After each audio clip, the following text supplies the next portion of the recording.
The series has taken me roughly about 3 years from the beginning to the end, and it's been a focal point really looking at Dylan's exclusively as short stories. I wanted to sort of bring a bit of life to the collection of stories rather than the poetry, because I feel they're sort of very underexposed. In this centenary year, there's probably been a big focal point on probably about 3 or 4 poems, and of course Undermilk Wood.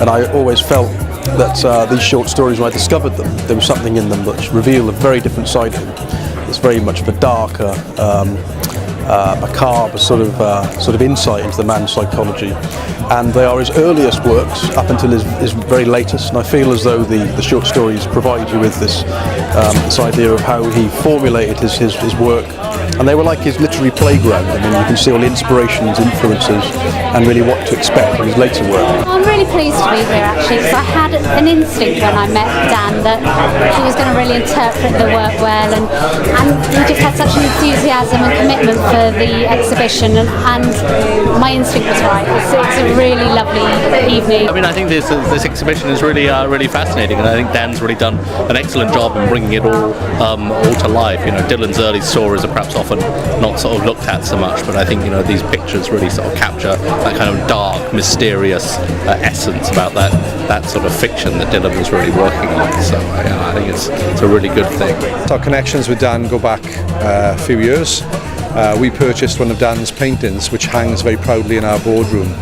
It's called Power and Progress. When we created the story of Penderyn, we used some of the colours out of the painting, the very vibrant, beautiful colours. Penderyn is a very proud flagship of Wales, and it's something which they being the only distillery there, it's great that we have the support of Penderyn for this exhibition. I particularly like the picture, is it the ghosts, the one with Caitlin dancing around, because that's Soho, we're here, this is where it all happened, Soho in the 50s and Dylan in the 50s, so yeah, it's good. I put this on in London because I felt that, again, in this centenary year, most of the events, big events, really been taking place in Wales.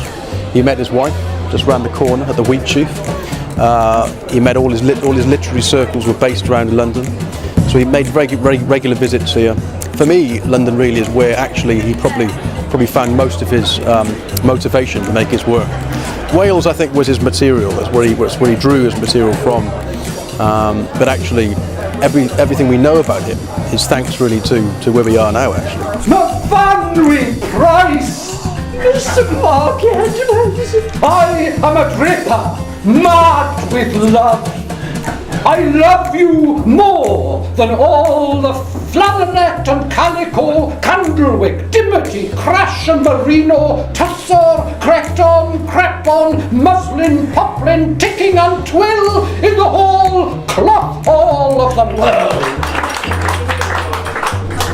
Penderyn have been celebrating Dylan Thomas with a very special edition of our whisky. It's part of the Icons of Wales series. It's number 3 in the series, and it's a pack that celebrates Dylan's life and his work. There's a selection of his poems and writings contained in the booklet in the box, and a special whisky. It's the first time we've bottled Penderyn in a sherry wood maturation at 41% alcohol by volume. Extremely smooth, very enjoyable, beautiful aftertaste. we need to export all the things good about Wales out of Wales. We need to demonstrate that we are a confident nation, that we don't hide within our borders, and we're happy to export everything. We want to bring it out to a wide audience. We want to do it with a lot of pride, and that's what's going to happen this evening. We're part, I think, of a modern story of Wales, and we like the association with Welsh arts and culture because it gives us more excuses to tell stories. It gives us more excuses to sort of talk to people about what's important in Wales and what's important to Welsh people.